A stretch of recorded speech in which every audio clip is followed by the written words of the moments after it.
Thanks for joining us today. I'm John Amond. I'm Professor of Chemistry Emeritus at Montana State University. I'm also President of Microlab. This is part 2 of a series on electrochemical measurements. And what I'd like to do today is some demonstrations with our new electrochemical half-cell module. The experiments are going to involve the Electrochemical Series, show you how we chose reference electrodes, and then I'm going to look at Nernst variables, concentration, number of electrons transferred, and temperature. I'd like to shift over to the half-cell module. Okay, I'm going to turn this on first. The power is plugged into a Microlab. It can plug into a PC from a USB port here and run as well. I'm going to push any of the 2 buttons. This is the concentration adjustment. I set it for 1 molar concentration. I set temperature for 25 degrees. Temperature can be set between 5 and 65 degrees C, and concentration over 4 decades from 1,000th molar to 1 molar. I'm going to pick a reference electrode out of the 14 different half cells on this thing. It could be any one of these as long as it stays put while you're making the measurements. Because we're talking now to faculty, I'm going to use a standard hydrogen reference because you will recognize these numbers. If I used a different reference, the sequence stays the same, but the numbers are different. Okay, let's pick a sample and see how it compares with the hydrogen reference. I'm going to pick zinc as my first sample. And if I could move over now to the software, software is equally important in this because this helps organize our information. This is the reference electrode. I used hydrogen for a reference. No other choices after I choose that. This particular sample is zinc. And if you look at what happened when I turn it on, the reference is on this side, the zinc is on this side, and zinc is sending electrons to the reference. This is oxidizing, this is reducing, and the voltage, the pressure exerted on the electron is minus 0.762 volts. So I'll say, okay, let's accept that number. And over here is a table that says hydrogen is my reference, and minus 0.762 is where zinc sits. It's below hydrogen in the electron attracting scale. Let's go back over to the electrochemistry module, and I'm going to connect it to silver. And that's sitting right here. So back to the software, I click silver. Silver is working the other direction. Electrons are moving from the reference electrode to silver. The voltage is 0.8 volts. Silver has a greater attracting ability for electrons than the hydrogen reference. Let's accept that. And here we have them lined up: silver, hydrogen, zinc. Let's pick one more. Let's pick copper. And I'll put the electrode with a clip on that. Put copper here. Copper also will draw electrons from the reference, but it's only at 0.337 volts. So I'll say let's accept that. And we have 4 here lined up, 4 elements lined up in terms of their ability to gain electrons. I'm going to fast forward here a moment. I'm going to take some data and then we're going to invite you back, and we'll try to have about 8 elements on this when you come back. Okay, I'm back. We've added additional elements. We have 8 elements now in this series, and I could bring it up to 12 quite easily with what's on that. But let's take a look at what I've got. They go from gold at the top, the greatest attraction for electrons, to magnesium at the bottom, the least attraction for electrons. And they're just ordered as you'd expect, knowing the electrochemical series. One can bring up the material science implications of this. Elements low on the reduction potential scale give up electrons easily, they oxidize easily, they're very poor building materials. You don't see magnesium and zinc used as building materials. Iron is kind of in the middle. It'll oxidize, but if you paint it, you're okay. If you get up near the top here, gold and platinum and silver, which are precious metals, cost quite a bit.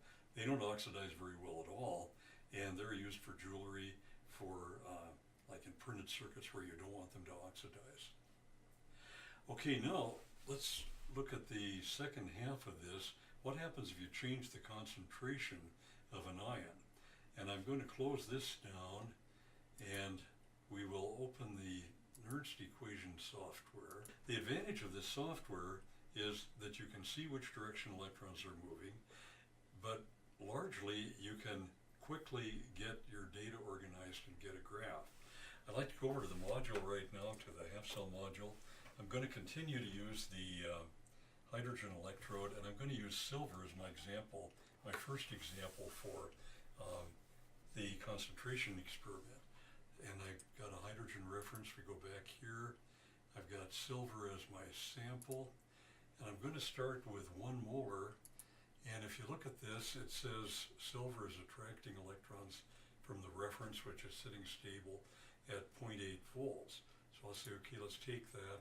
There's my 1 molar silver. Now let's change the silver concentration to 1/10 molar. And if we look back at the module here, I can push a button.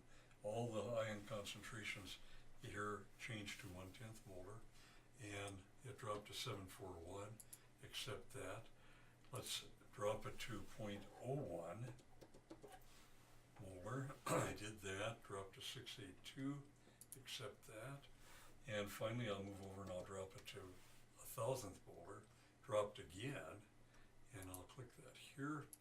Now, if you look at this, as the ion concentration increases, the reduction potential moves toward the top of the scale. It moves up. Let's try to look at a graph of it. Here I've plotted the log of concentration against voltage. It looks pretty straight. I'll show a curve fit. Looks really good. And it's got quite a few 9s in the correlation coefficient.